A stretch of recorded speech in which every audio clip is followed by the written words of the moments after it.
So let me start at the very beginning.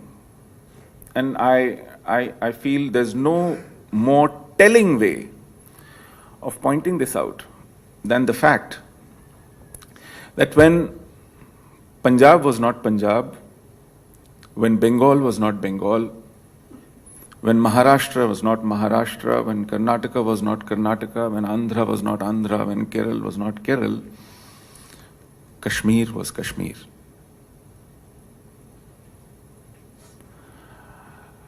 We as Kashmiri Hindus use an almanac, what in Sanskrit is called Panchang, of which 5093rd year is running. So it is that time in continuity. Every year we publish that year's almanac. In Kashmiri we call it Jantri.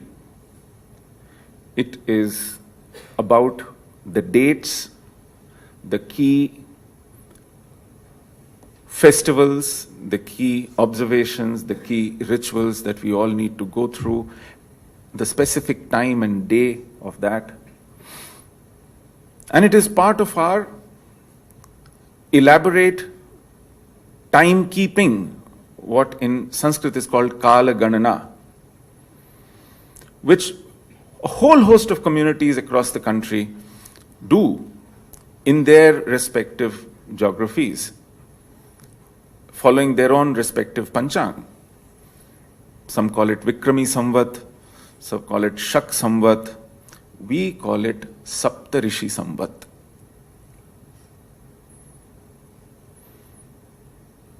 That old is the tradition, going just by the number that this year's Jantri carries. Scratch a little, and I'm told there is actually a Puran about us. It's called Nilmat Puran. This Nilmat Puran starts with a conversation. And this conversation is between Raja Janamejaya and Rishi Vaishampayan. To tell you who Raja Janamejaya was, he was the great grandson of Arjuna. He was the grandson of Abhimanyu. He was the son of Parikshit. That is who Raja Janamejaya was.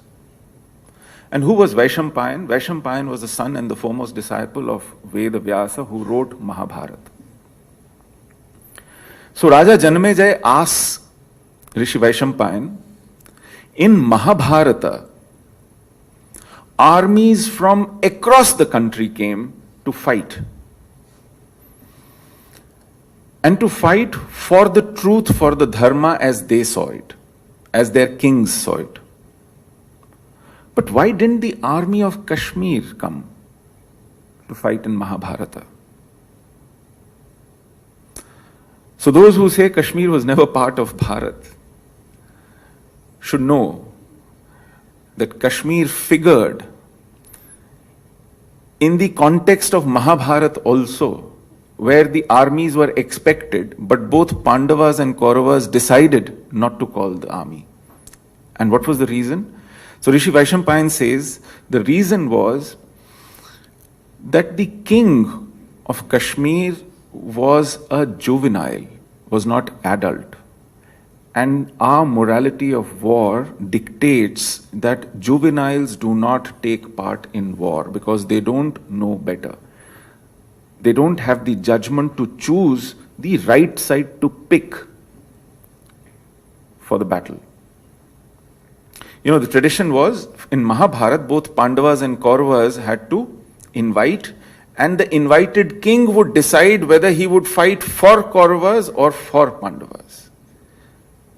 Those who believe in democratic spirit and freedom to choose can appreciate this fact, and would also know that then, 5 millennia ago, the kind of morality in even war prevailed in that society, in that value system. So the next question obviously was that how was this king juvenile? What happened? And he says, and there is an interesting story, he says when Krishna slayed Kansa, Jarasandh, who was then one of the relatives of Kansa, also of Krishna, because Krishna and Kansa were related, he didn't approve of this slaying, and he invited the king of Kashmir, Gonanda, to avenge the killing of Kansa. So Gonanda came, and when he challenged Krishna to a duel, Balarama came in between and he said, well, you have to defeat me before you get to my brother.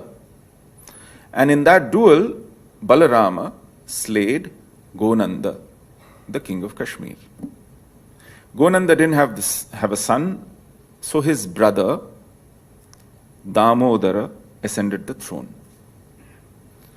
Years later, when Krishna was going to Gandhar for a Swayamvar to marry Satyabhama, Gandhar Kashmir was considered one Janapada at that time.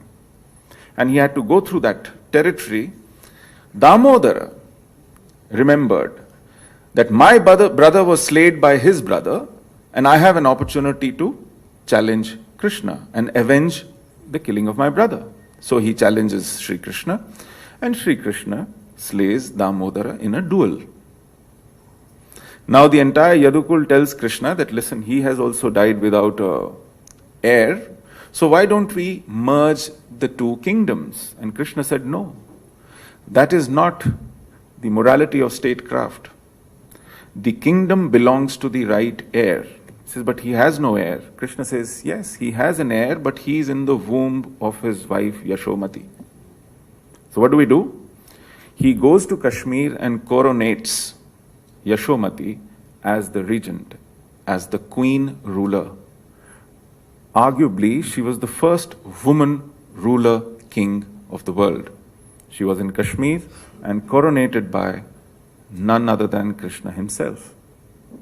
So when Mahabharata happened, her son was born, her son was named Gonanda II, he was still a juvenile, and both Pandavas and Kauravas decided not to invite him to war. So that is the story of Kashmir. Kashmir, which has not undergone any distortion in name over several millennia. In Sanskrit, the word Kashmir, the literal meaning of Kashmir is saffron. That's where the word Kesar is derived from. And when you, in a conversation, say, give him a little bit of Kashmir, means give him a little bit of saffron. It's the other way around. The people are asking for Kashmir in a different sense. Otherwise, there wasn't much of a problem. So that's a small legend about Kashmir, as old as that.